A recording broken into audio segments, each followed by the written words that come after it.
Hi, I'm Murdoch, and this is part 1.5 of repairing my old HP Pavilion G7 laptop. And I'm making a part 1.5 because I wanted to do a little bit more disassembly so that I could wash this faceplate part.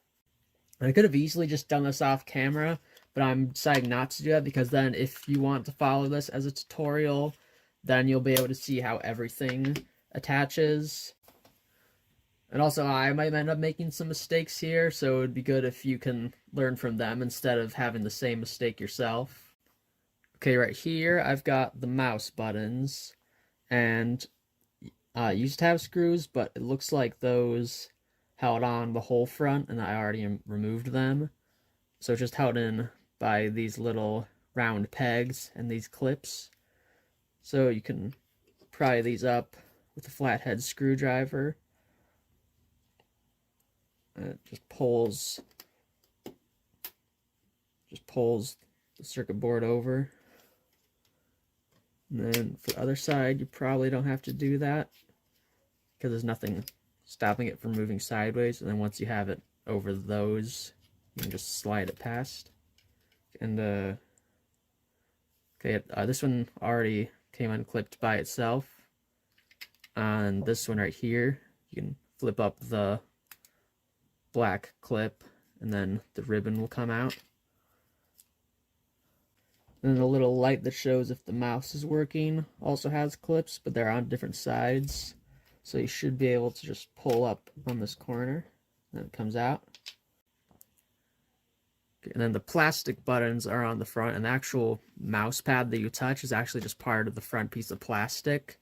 So I'll try just pushing this out from the back. It's really crusty and dirty right there.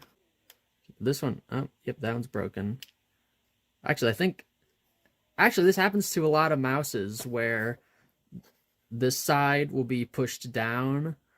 So I might actually be able to do something about that if I can somehow replace that little peg, but not likely. And then I have this one.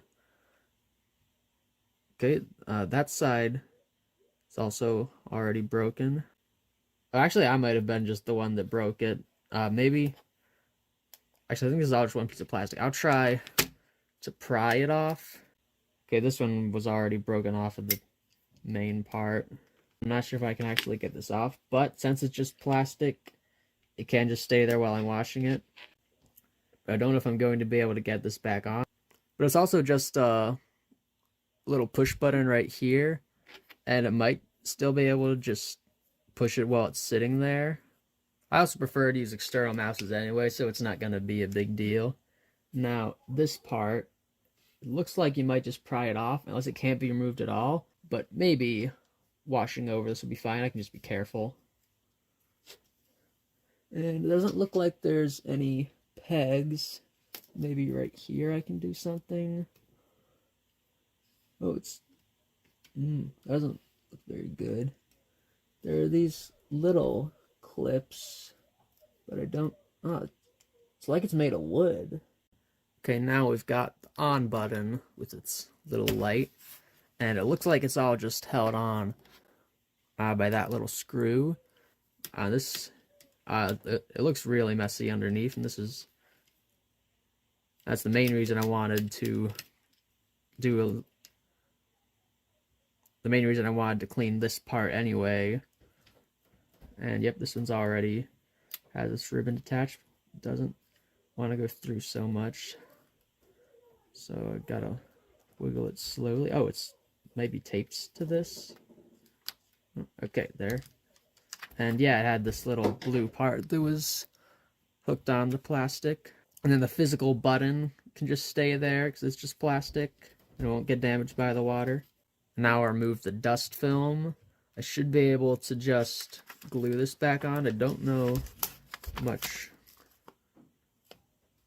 I'm not sure about this fabric type stuff.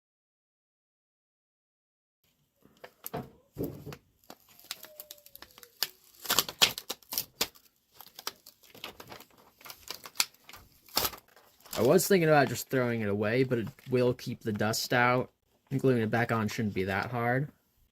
This padding type stuff, it's not so bad underneath. Most of it's just flush, so I'll leave it there. I'm not going to be able to remove this metal because it's held in by, I guess, the plastic rivets. Nothing on this side. I wanted to remove the spring and anchors that hold in the battery. So first, the spring, you can just pull that off over its hooks. Stretch it out. But then it's still held in. So the part you put your finger on is a separate piece of plastic than the actual sliding part. And it looks like there's a little clip right there that I can just push off. I don't want to break this one, but I should be able to push it far enough to get it out. There we go. And it doesn't look damaged at all. And now I should be able to push or pull it out, or okay, lift it out. And then gotta bend it to get it past here. Maybe. Okay, there. Okay, I'm going to leave the stickers on in case I do want to get another shell because the corner is broken. I would like to put the screen back on, but the problem is when I took it off, I didn't actually open up, so I couldn't remove the screen's hinge. So I had to just twist it all up so it's not in the way, and I wrapped the antenna wires around it. I don't think I'm going to be able to straighten that out. However, my mom already replaced the lid once because the left corner was breaking off. Of course, the chassis corner is completely gone, so that doesn't matter anymore. And we still have the original lid, and this one still has its good right hinge. I'd actually use the entire lid because it still has its antenna wires connected, as well as the camera. And also, for the front part, I'm going to keep the new one because the old one, not only is it dirtier, but it's also missing a lot of the rubber feet. I'm going to take both hinges off so I can put it on the screen before I attach it. And the other one has to get out of the way because it already has the right one. And right now they're actually just held on by a single screw to the back plate. So that should be really easy. That was... okay, that screw holds something else. That's this screw. There. Now it should come off. Yeah, the second screw was for this plastic cover. This one. Okay, I've got the hinges off. So the right one I'm just going to keep as a spare if I ever need it. And the left one is going to go onto the screen. And the screws gotta go somewhere you won't lose them. I'm just putting them in a baggie, but it might be good to have a container with separate compartments to make sure you know what every type of screw is for. And also remove the hinge from this screen so that I'll be able to wash it separately without having to worry about getting the screen wet. Also on the back, there's this right here. It says, "Do not touch the transparent tape." So if you're doing this, you should probably be very careful. This is probably the most delicate part on the whole PC. I think the transparent tape it's talking about is this, but it might be talking about the red stuff that actually says it, which is more reasonable because I'm actually going to have to, in order to plug it in, take off the tape and get the wire under there. And there's also some tape on the motherboard. It does have some of this foil on it, but this one at least is still connected to the HDMI port. But this one could just be left on the tape since I'm going to put it back on anyway.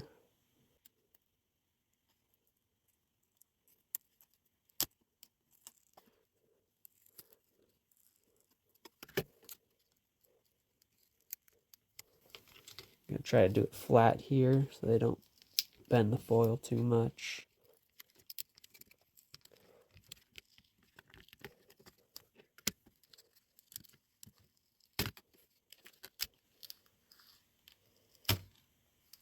Okay, it ripped off of this. If it's important, I could maybe solder it back on, even though it's really thin. Probably should have peeled this off first. This bit right here, I think it's only there because it's right against the edge and it's just protecting it. But it's very small and it's probably going to be hard to put that back on. And then one little bit on the far right side. So that should be everything taken off, and like I said, do not make the same mistakes I do. This might be able to hold itself in just underneath it, good enough to work, but I might end up just covering this with black electrical tape and using an actual mouse instead of a touchpad. So in the next video, I'm going to clean all the parts for the computer, and then I'll be able to put them back together and see if it works. So make sure to like and subscribe so that you'll see that, and I'll see you next time.